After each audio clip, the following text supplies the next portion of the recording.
The clatter of hurried footsteps echoed around the crowded train station, a sea of faces moving in waves. Among them, a small girl stood still, her gaze locked on the worn, cracked leather suitcase at her feet. The faded edges and peeling corners whispered stories she wasn't ready to hear, stories tangled with promises and broken silences. A gust of cold wind slipped through the open doors, lifting strands of her dark hair against her pale cheeks. Her hands trembled slightly, fingers curling around the handle of a bright red scarf draped over her wrist, a splash of color in the gray chaos. That scarf had belonged to her mother, a fragile thread connecting her to a past that felt both close and unbearably distant. Behind her, the chatter swelled into laughter, and the scent of birthday cake mixed with the sharpness of winter coats. Everyone was smiling, her mother's friends bustling around with plates of food, her father-in-law's booming voice cutting through the noise, full of jokes no one else seemed to hear the weight in. But then, his whisper.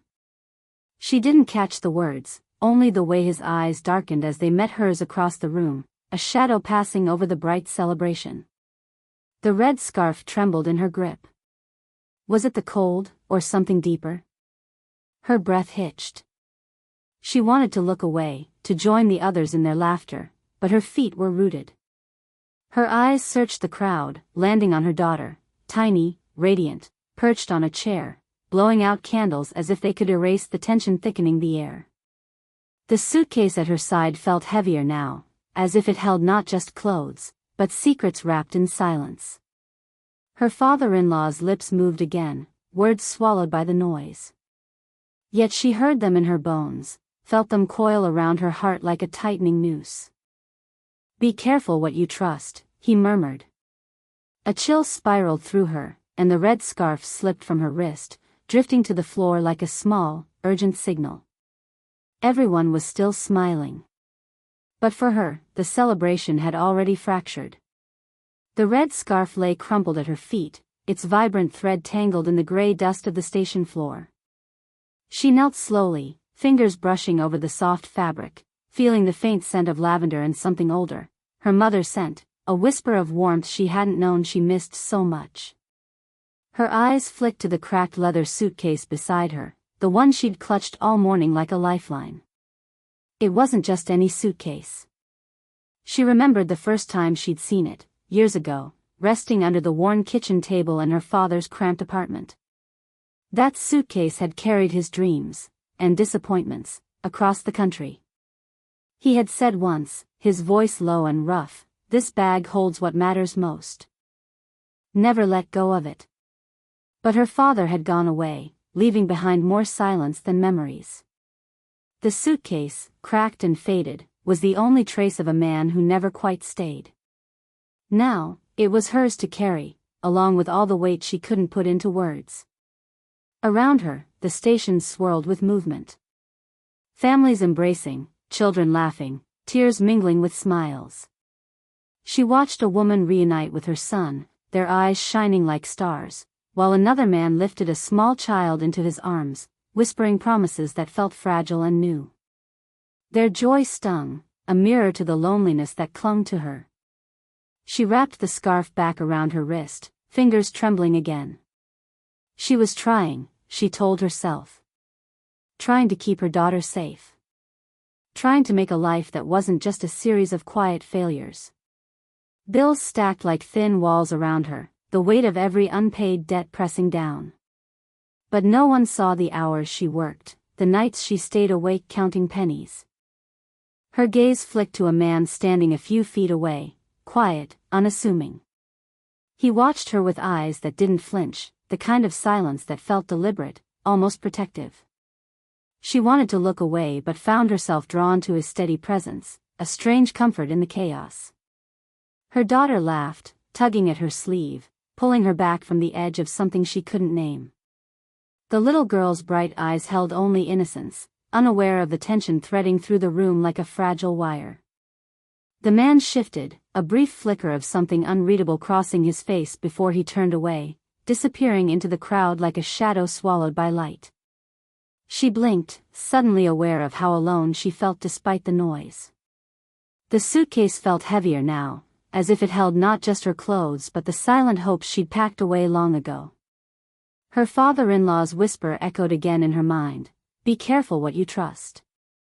The words wrapped around her throat, squeezing tight. What did he mean? Was it a warning, or a threat hidden beneath the surface of polite smiles? Her daughter tugged her hand again, and she forced a smile, lifting the girl into her arms. The weight of the day, of all the things unspoken, pressed down like a storm ready to break. At the station's edge, the announcement called for the next train, her train. She hesitated, heart pounding in her ears, caught between leaving and staying, between the past she carried and the future she couldn't see. The red scarf slipped again from her wrist, fluttering like a small flame in the wind. She reached down to catch it, but paused, eyes meeting the stranger's once more, a silent question hanging between them. And then, a hesitant smile flickered on her lips, uncertain and fragile, like the promise of dawn after a long, dark night.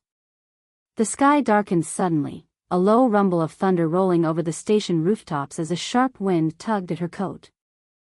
Raindrops began to fall, slow at first, then faster, speckling the cracked leather of the suitcase, soaking the red scarf wrapped around her wrist.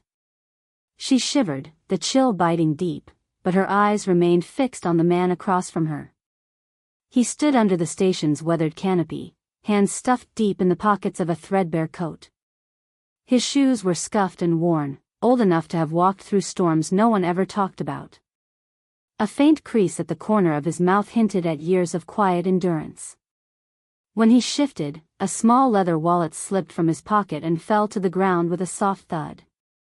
She bent to pick it up before he could. Opening it carefully, she found a faded photograph tucked inside, an old black and white of a woman smiling softly, holding a child that looked no older than her daughter. The edges were curled, worn like the suitcase she carried. She felt a sudden, sharp pang of recognition, not just of the photo, but of the story it whispered. A story of loss. Of love. Of lives shattered and pieced back together by sheer will. For a moment, the noise of the station faded. The rain drummed a steady rhythm, a heartbeat echoing the turmoil swelling inside her. She saw herself in him, two souls marked by absence, by a past that clawed at the present with invisible fingers. She felt the weight of her own struggle mirrored in his silence, a reflection she hadn't expected to find in a stranger's worn eyes. Her heart hammered against her ribs.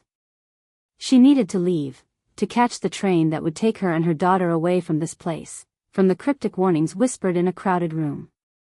Yet, something anchored her, a fragile tether woven from unspoken understanding and a desperate hope she barely dared admit. The rain grew heavier, blurring the edges of the world around them. Thunder cracked overhead, splitting the sky as if the heavens themselves were torn by the storm inside her. She glanced at her daughter, tucked safely under her coat, eyes wide but trusting. The suitcase felt heavier now, not just a vessel for belongings but a symbol of the burdens she carried. Could she really let go of everything? Could she face what lay ahead alone? The man's gaze caught hers again, steady and unyielding. Was it fate that had brought them here, or something darker, a manipulation cloaked in quiet empathy? The question hung between them, heavy and unresolved. He spoke then, his voice low, almost a whisper against the rain. Sometimes the hardest journeys aren't about the miles traveled. They're about the ghosts we carry. She wanted to ask what ghosts he meant. Wanted to know if he understood the secrets bound in her suitcase, the fragile threads of trust she was desperate to protect. But the words caught in her throat, swallowed by the storm's roar. The announcement for her train crackled over the loudspeaker, a sudden jolt pulling her back to the present. The platform was slick with rain, the crowd beginning to stir with urgency. She took a slow, shaky breath, torn between the impulse to run and the strange comfort of this quiet stranger's presence. Her fingers tightened around the red scarf, soaked and heavy now, a burning reminder of what she might lose, or find. The rain fell harder, washing over them both, as she took a step forward, and then hesitated. Her eyes met his one last time, searching for an answer that didn't come. The train was waiting, but so was the unknown. The rain had turned into a relentless curtain, washing the station clean but doing nothing to soothe the storm raging inside her. She gripped the soaked red scarf tighter, its fabric clinging to her fingers like a stubborn memory she couldn't shake. The suitcase sat heavy beside her, the worn leather now slick with rain, its cracks deepening as if reflecting the fractures in her own heart. Her daughter tugged at her coat sleeve, her small voice barely rising above the noise. "Mom, are we leaving now?" The question felt like a thread unraveling her resolve. She took a step forward, her boots splashing through puddles, the train's whistle calling them home, or away, from everything she'd known. But then she stopped, breath catching like a bird trapped against glass. Behind her, a pair of sharp eyes watched, a woman clutching a designer handbag, her lips pressing into a thin line as she whispered to a friend, "Look at her, alone in this storm. What kind of life is that for a child?" The judgment was invisible but heavy, hanging in the air like the damp cold that seeped into her bones.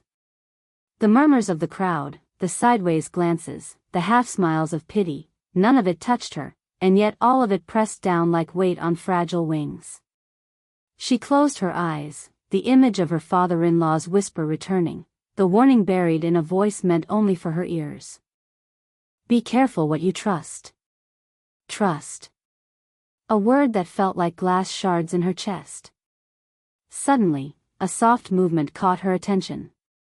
The stranger stepped forward, the rain dripping from his worn coat. In his hand, held out to her with quiet reverence, was the red scarf, now more than a scrap of fabric. It was a symbol of survival, of memories folded into every thread, of love tangled with loss.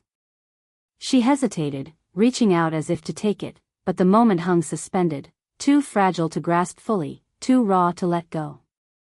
His eyes held a flicker of something unspoken, maybe compassion, maybe a mirror of his own wounds.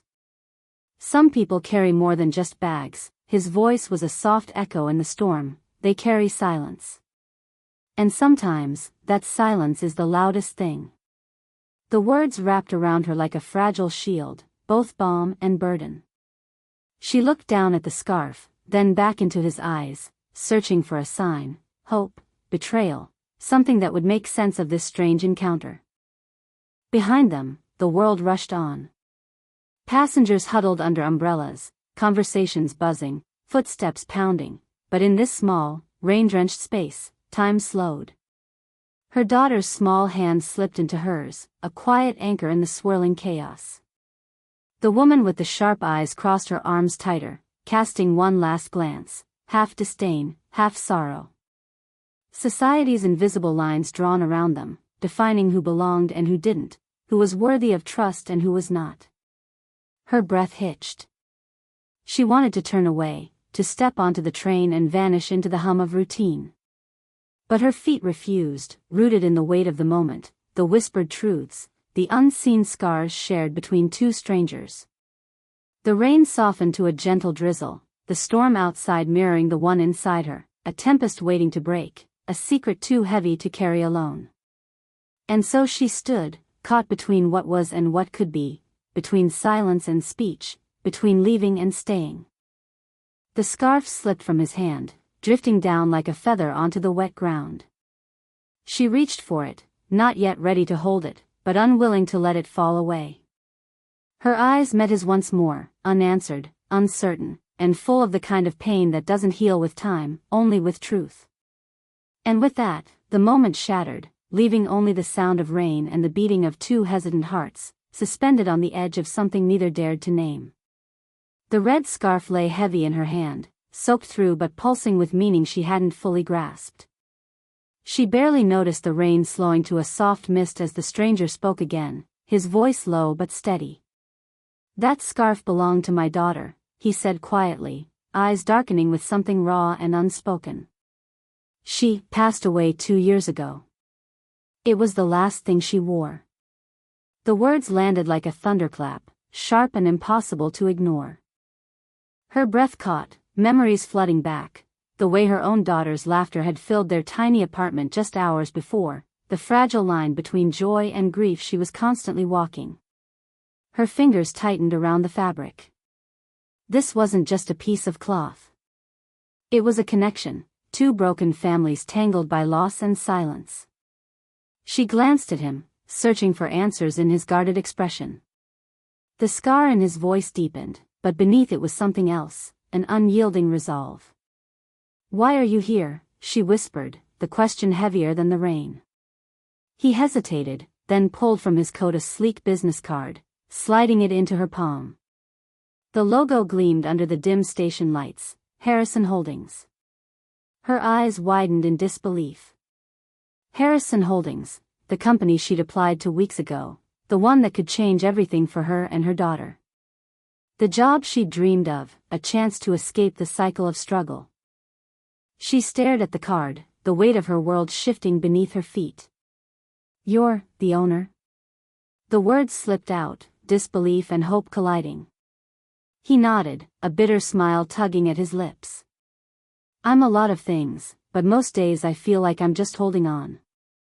That scarf, it's a reminder.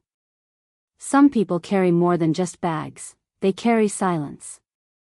The phrase echoed in her mind, the same words he'd whispered earlier, now heavy with new meaning. Time seemed to fold back on itself, wrapping them both in a loop of pain and possibility. Her heart hammered against her ribs. She realized, in that moment, she had crossed an invisible line. There was no going back to the life she'd known. The past she'd tried to leave behind was entwined with a future she hadn't expected. Her daughter tugged at her coat again, innocence untouched by the weight of secrets and broken promises.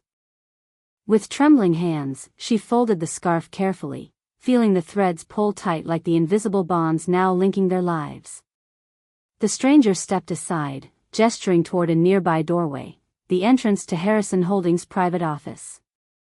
The invitation was silent but clear. She hesitated, the flood of emotions crashing through her, fear, hope, grief, and something else. A chance. Taking a deep breath, she stepped forward, suitcase in one hand, red scarf wrapped around the other. Behind her, the rain softened to a gentle patter, the storm outside quieting as if holding its breath. She crossed the threshold into a room that would change everything. And with that, the past and future collided, unpredictable, raw, and waiting to be rewritten. The office was quiet, too quiet, except for the faint drip of rain tracing patterns on the windowpane. She stood at the threshold, suitcase in hand, the red scarf folded neatly inside her coat pocket. It felt heavier now, weighted with meaning she still couldn't fully untangle. He sat behind a polished desk, the man who held power and pain tangled in his sharp gaze. But when he looked at her, it wasn't with the hope she'd imagined.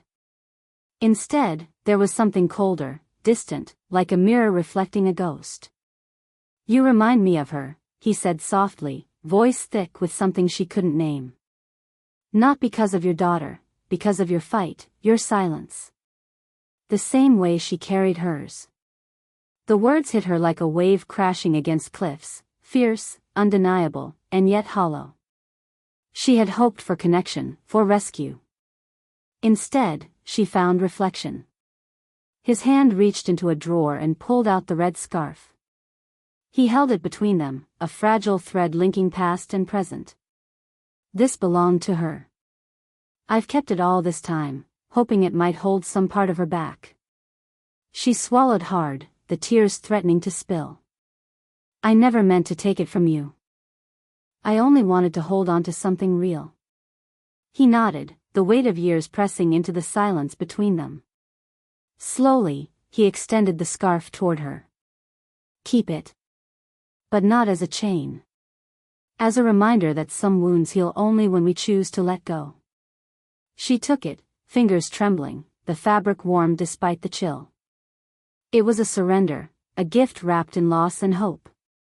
Outside, the rain had stopped. The station was empty now, the echo of footsteps long gone. She remembered the first moment, the girl watching the suitcase, the scarf slipping from her wrist, the whispered warning. Now, the roles had reversed. She was no longer the silent observer but the woman holding pieces of a broken past, ready to step into an uncertain future. Her daughter's laughter echoed in her mind, a fragile light piercing through the shadows. "I'm giving up the job," she said quietly, eyes meeting his. "Not because I don't want it, but because I need to find a life that's mine, without borrowing someone else's grief." He studied her, a flicker of something like respect softening his gaze. "Then maybe this is how we both begin to heal," he said. She nodded, feeling a strange peace settle over her. The suitcase at her feet wasn't just a container of things, it was the vessel of sacrifice and rebirth. Turning away from the desk, she stepped toward the door, the red scarf wrapped tight around her wrist once more. Outside, the train station awaited, not as a place of endings, but as a threshold of new beginnings. And as she crossed into the night, the weight on her shoulders lifted, not because the past was gone, but because she had chosen what to carry forward. Some people carry more than just bags. Sometimes, they carry silence. And sometimes, letting that silence go is the bravest journey of all.